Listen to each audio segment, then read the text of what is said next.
15 مارت سال 2023 در یک جلسه در وزارت مدافع تاجیکستان با اشتراک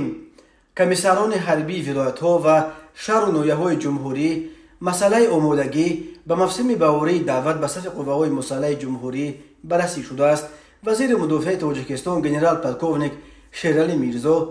در این جلسه از مسئولان کمیسیون دعوت به خصوص از کارمندان کمیسریات‌های حربی خواستار پیشگیری از راه‌های غیر قانونی دعوت شده است.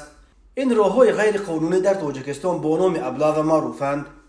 موسم بهاری دعوت به صف قوه‌های مسلح تاجیکستان رسما 1 اپریل آغاز یافته تا 31 می دوام می‌کند و در دوام آن شهروندان سال‌های تولدشان 1996 2005 به خدمت حربی جلب کرده می‌شوند. بنا به گزارش پلکوونیک فریدون محمد علی زاده سردار مرکز مطبوعات وزارت مدافع تاجیکستان در هفته جمع آمد با تحلیل و نتیجه گیری از دعوت‌های سال قبلی تاکید شده است که در هدف یک قطار کامیابی و پیشروی‌های نظررس همان و فعالیت بعضی از کمیسریات‌های دعوتی باعث نگرانی می‌باشد. پلکوونیک محمد علی زاده افزود مسائل وابسته به آموزش شخصیت دعوت شدگان، انتخاب و به صف قوه‌های مسلح فرستادن جوانان سالم و بردم و بالای اوقات پیشگیری از راه‌های غیر قانونی دعوت با قوه‌های احتیاطی تشکیل و برگزاری جمع و مشغولیت‌های نقشه‌ای در شهر و ناحیه‌های جمهوری، دقیقاً معین کردن شماره ذخیره‌های سفربری، پیشگیری نمودن سطح صادرشوی همه گونه قانون شکنی‌ها به خصوص جنایت‌های خصوصیت کرپسیونی داشته و دقت اولین درجه روانه کردن به سطح و صفت دعوت شهروندان نیز یکی از مسائل مهم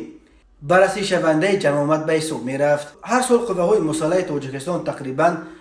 به 16,000 سرباز احتیاج دارند، اما با آنکه در تاجیکستان تقریباً 700,000 جوانان سن و سال دعوتی به سر میبرند،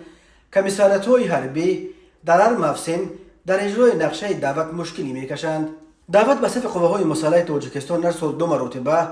بهار در ماه‌های اپریل و مای و تیر ماه در ماه‌های اکتبر و نوامبر صورت میگیرد. هر موسم دعوت در جمهوری امرو با شکایت‌های زیاد درباره ابلاغ، یعنی مجبوراً در کوچه بازار یا از خانه و جای درس و کارشان داشته به خدمت بردن جوانان جریان میگیرد. اما در موسم دعوت اخیری که ماه اکتبر و نوامبر سال 2022 صورت گرفت، شکایت‌ها از ابلاغ خیلی کمتر بود.